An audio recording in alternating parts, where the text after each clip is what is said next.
Bom dia, irmãos, bom dia a todos. Pai seja convosco. Que a graça e a paz do Senhor esteja com cada um de nós no dia de hoje. Bom dia, Jesus. Bem-vindo, Espírito Santo. Vem para cá, fala comigo mais um pouco.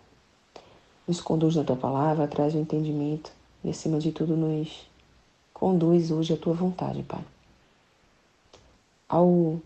A porçãozinha de hoje necessária, que eu preciso, que cada irmão precisa, para melhorarmos um pouquinho, para encontrarmos respostas no Senhor. Irmãos, hoje nossa leitura vem no livro de Mateus, capítulo 26, do versículo 59 ao 75, e o tema gatilhos. E deixa dizer para vocês, confessar que no início, desde, acho que exatamente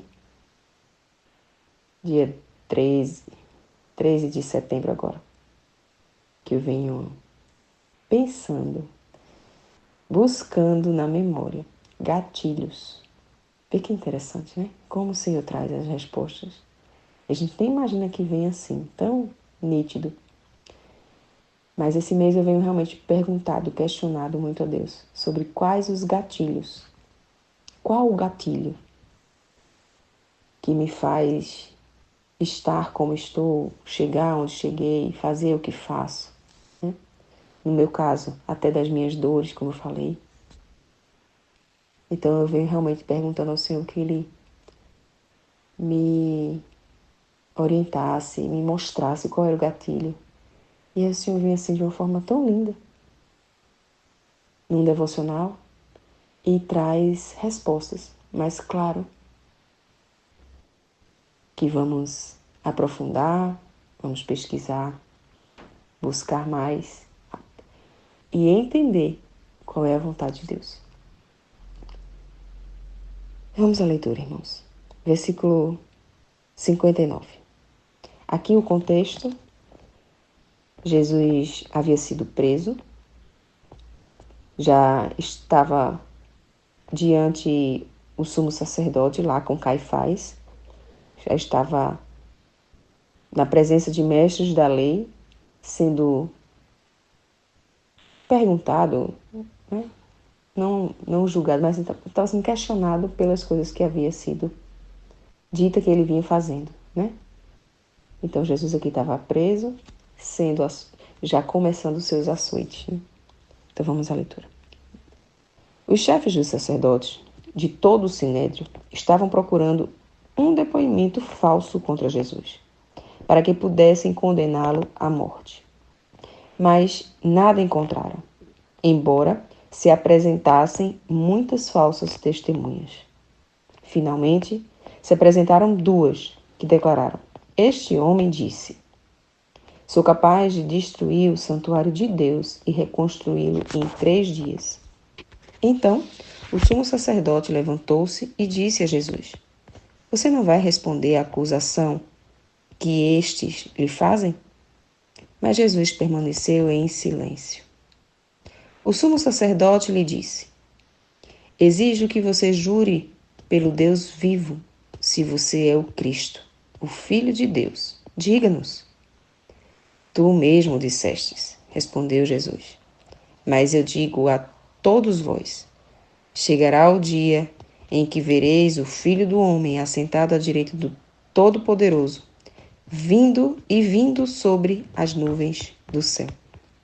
Foi quando o sumo sacerdote rasgou as próprias vestes e disse: blasfemou! Por que precisamos de mais testemunhas?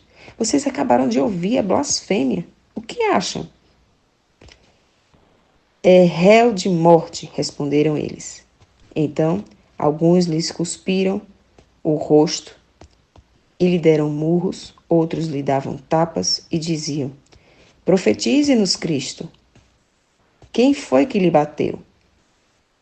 Pedro estava sentado no pátio e uma criada aproximou-se dele e disse: você também estava com Jesus o Galileu? Mas ele negou diante de todos, dizendo: não sei do que você está falando. Depois saiu em direção à porta, entrou outra criada e o viu, e disse aos que estavam ali: Este homem estava com Jesus, o Nazareno. E ele, jurando, o negou outra vez. Não conheço este homem. Pouco tempo depois, os que estavam por ali chegaram a Pedro e disseram: Certamente você é um deles. O seu modo de falar o denuncia. Aí ele começou a lançar maldições e a jurar: Não conheço este homem. Imediatamente, um galo cantou. Então Pedro se lembrou da palavra que Jesus tinha dito: Antes que o galo cante, você me negará 3 vezes. E saindo dali, chorou amargamente. Eita Deus! Irmãos, existe hoje, as pessoas vêm falando muito mais em questão de gatilhos mentais, né? Você já deve ter ouvido falar. Palavras, frases, imagens que causam algum efeito em nós, seres humanos, para uma tomada de atitude. São algo que acontece que nos faz ter uma reação imediata, seja positiva ou negativa, para determinado momento. Então, hoje o marketing digital usa muito esse termo, né? Gatilhos mentais, porque em algumas frases é utilizado para você adquirir uma compra ou não, comprar um produto ou não, seguir uma pessoa ou não, fazer algo na internet ou não. E a gente nem sabe, porque é tão inconsciente, é tão lá nas nossas memórias que a gente não sabe nem o porquê está fazendo. Então vai ter gatilhos mentais para algo positivo e algo negativo, porque o nosso cérebro, ele tem função de nos afastar de dor ou nos impulsionar para reagir a uma ação, uma atitude, né, que para ter a mudança, né? Ou vai ser no prazer ou vai ser na dor. E um dos gatilhos que nos traz fuga, que foi o caso comum de Pedro aqui, às vezes a gente faz, nossa, ele negou a Jesus. Mas, de verdade, às vezes a gente pode ter feito até pior, assim, não pior do que Pedro, né? Mas dizer que foi pior ou melhor do que Pedro. Mas dizer que a gente já pode ter tido atitudes de negar sem nem perceber, por um medo de algo. O medo nos traz um gatilho que a gente não sabe como vai ser a nossa reação. Às vezes a gente pensa assim, não, se acontecer comigo de vir ter um assalto, eu vou agir assim, assim, assim, assim. E aí quando chega no momento, você age totalmente o contrário. Porque naquele momento de medo, o seu cérebro reagiu de uma forma que você não havia nem previsto. Nós, de forma inconsciente, vamos reagir ao medo pela fuga da dor. Acha que Pedro não teve medo aqui de ser pego? Os próprios discípulos que estavam com Jesus, quando Jesus foram presos, a palavra diz aqui, se você voltar aí alguns versículos antes, quando Jesus foi preso, quando Judas deu o beijo em Jesus, que prenderam Jesus, e teve um dos que, e acho que em algum dos evangelhos diz que foi Pedro, né, que puxa a espada e fere a orelha de um servo.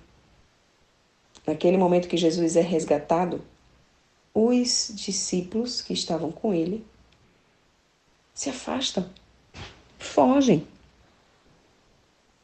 abandonam Jesus e fogem. Por quê? Eles não amavam tanto? Eles não estavam tão perto de Jesus? Porque o medo nos faz fugir inconscientemente, nos faz repelir algumas coisas. E nós vamos ter, humanamente, a reação de fugir. Isso vai acontecer no nosso dia a dia, que às vezes a gente não está nem entendendo o que está acontecendo.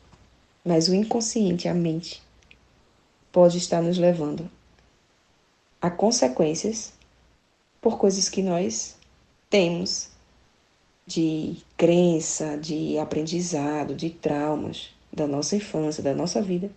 E às vezes a gente vai tendo essas reações que a gente não para pensar. E esse inconsciente nos leva à resposta que podemos estar tendo, às consequências que podemos estar tendo. O medo ou nos para, ou nos paralisa, ou nos faz fugir, ou muitas vezes faz a gente ter uma reação tão grande. Já viu aquela pessoa que, com medo, parte para cima? Pronto, também tem. Mas o que deu start, o que deu gatilho, foi o medo. E o que é que a palavra nos ensina? Que nós devemos usar para combater o medo? A fé. Por que a fé? Porque a fé é o firme fundamento daquilo que nós não vemos. Mas nós cremos, nós temos esperança. Nós nos mantemos firmes de que vai acontecer. A fé, em Hebreus 11, diz: a fé é o firme fundamento das coisas que se esperam e a prova das coisas que não se veem.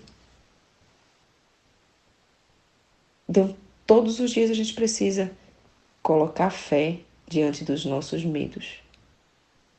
Se talvez Pedro soubesse ou tivesse consciência de que a fé em Cristo, a fé que ele sabia o que estava fazendo, que ele precisava passar por aquilo ali, tivesse na hora chegado antes do que o medo dele de ser pego, talvez ele não tivesse negado. Apesar de que Jesus já tinha alertado ele que ele iria ser, né, que ele ia negar o próprio Jesus. Jesus já tinha dito, tanto que ele lembrou, trouxe a memória na hora.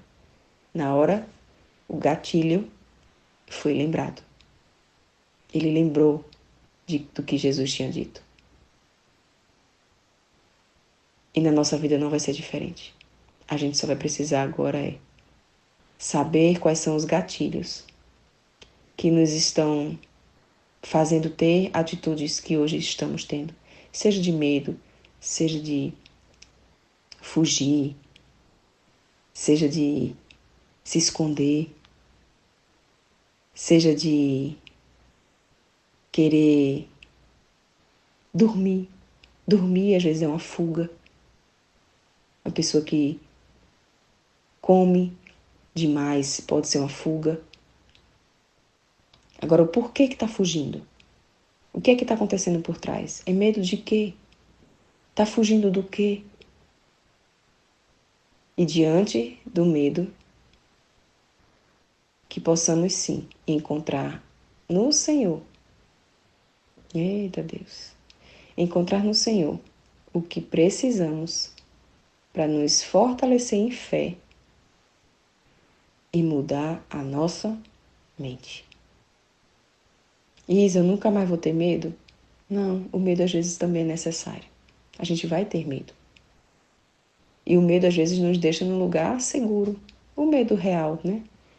A gente só precisa trazer o entendimento do medo para qual tipo de medo está nos parando, está nos paralisando, está nos fazendo ter uma atitude que não é a vontade de Deus, ou que vai nos fazer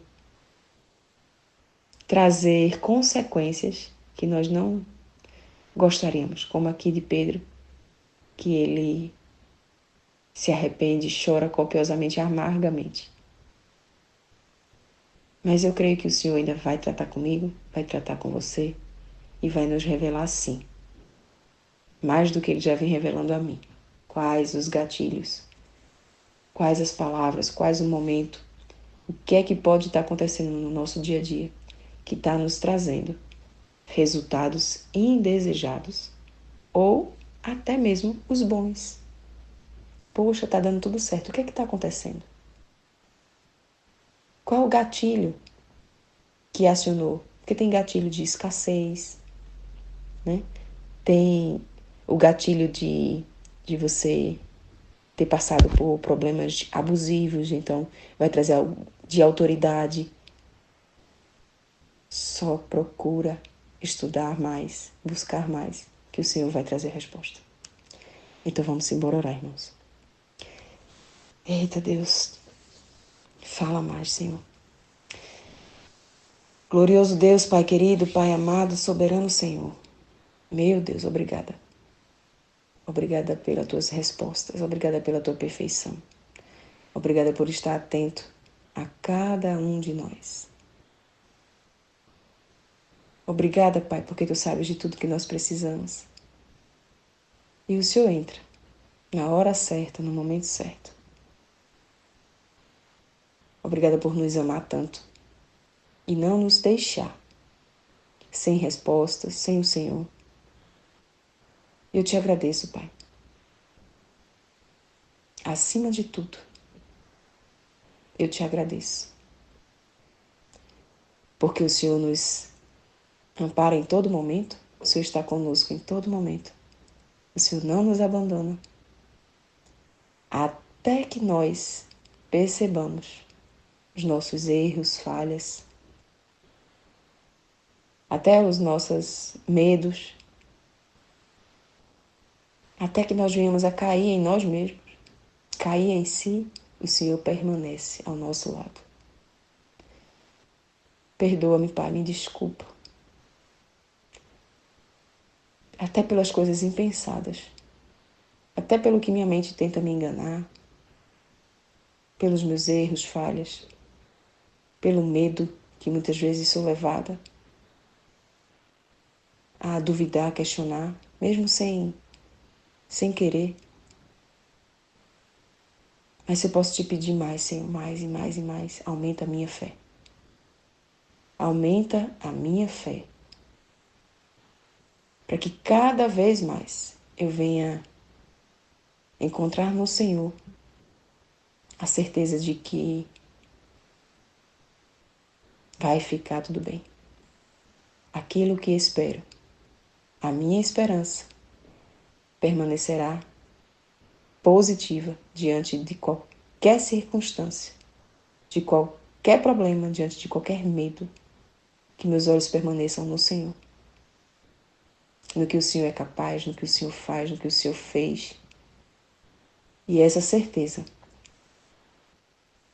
me mantenha nesse lugar de descanso, de aproveitamento, de paz que o Senhor proporciona a cada um de nós. Pai, mais uma vez eu quero te pedir, como já te pedi, traz a minha memória. E se for da vontade de cada irmão, que o Senhor possa falar com cada um. Trazer à memória o que é que pode estar provocando em nós reações, atitudes, pensamentos que talvez não sejam nem da tua vontade, que nós viemos a passar por isso, mas que o inconsciente está nos fazendo levar a esses pensamentos, a esse gatilho.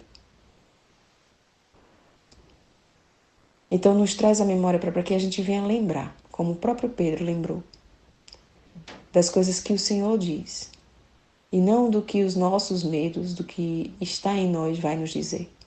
Porque eu escolho e eu decido ficar com aquilo que o Senhor diz a meu respeito. E não sobre o que as minhas experiências, o meu passado, o que eu vivi, os meus medos, me dizem. Eu escolho o que o Senhor diz a mim. E dessa forma, Pai, trata a minha mente, trata meu coração, trata-me, para que eu tenha guardado tudo aquilo que foi a tua vontade. E que assim seja na vida de cada irmão, Pai. Eu te agradeço, eu te agradeço. Em nome de Jesus. Amém, amém, amém.